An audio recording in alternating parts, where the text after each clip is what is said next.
आपला सहकारी मित्र फार्मसी दत्ता मारुती कराडे प्रदेश विद्यार्थी सचिव अखिल भारतीय आदिवासी विद्यार्थी विकास परिषद महाराष्ट्र राज्य।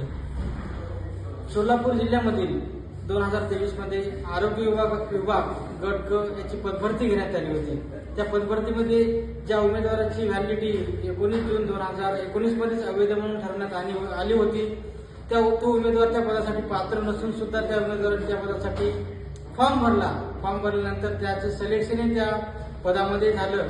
त्यानंतर 28 मार्च 2025ला त्या उमेदवारांनी नियुक्ती सुद्धा त्या पदासाठी मिळवली। नियुक्ती मिळून 6 महिन्यामध्ये त्या उमेदवारांनी कार्यालयामध्ये जात वैध प्रमाणपत्र हे देणे अत्यावश्यक असून सुद्धा त्या उमेदवारांनी तिथे जात वैध प्रमाणपत्र जमा केले नाही। याचीच कुणकुण जे आमचे प्रतीक्षा यादीमधील उमेदवार होते त्यांना लागली व त्यांनी या संदर्भाची तक्रार जात पडताळणी समितीकडे केली व या संदर्भाची माहिती घेतली। त्या माहितीमध्ये असं समजलं की त्या उमेदवाराची जी जात वैध प्रमाणपत्र होते ते 2019 मध्येच अवैध करण्यात आली होती आणि जे आमचे प्रत्यक्ष यादीतील उमेदवार वारंवार त्यांनी त्या तिथल्या पदाधिकाऱ्यांसोबत जाऊन त्यांना तक्रार करून सांगितले की ज्यांनी जात वैध प्रमाणपत्र दिलं नाही त्यांना तुम्ही त्या पदावरून हकालून त्यांची हकालपट्टी करण्यात येऊ। पण तिथले जे अधिकारी होते त्यांनी असे सांगितलं की आम्ही समितीचा अहवाल आल्याशिवाय आम्ही त्यांच्यावर कोणतीही कारवाई करीत नाही।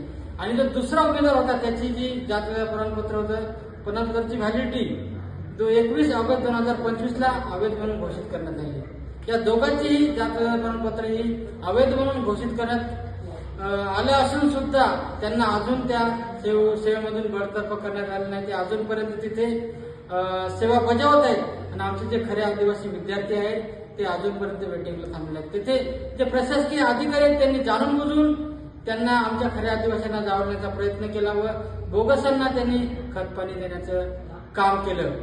मी या व्हिडिओच्या माध्यमातून तिथले जे मुख्य कार्यकारी अधिकारी आहेत झेडली त्यांना मी सांगू इच्छितो की आपण आमचे जे उमेदवार आहेत प्रत्यक्षात त्यांना आपण त्या ठिकाणी बोगसांना हद्दपार करून त्यांची नियुक्ती त्या ठिकाणी करावी। आपण जर यांच्याकडे जर जाणून बुजून दुर्लक्ष करण्याचा प्रयत्न केला तर येणाऱ्या काळामध्ये आम्ही आदिवासीचा दणका काय हे आम्ही तुम्हाला दाखवून दिल्याशिवाय राहणार नाही, मी एवढं सांगू इच्छितो।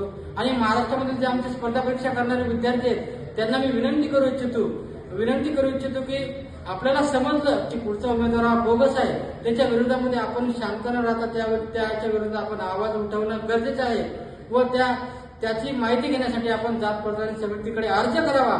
अर्ज करून त्याची माहिती घेऊन त्याची सर्व माहिती आपल्याकडे घेऊन त्यावरती कारवाई करण्यासाठी आपण पत्र द्यावं।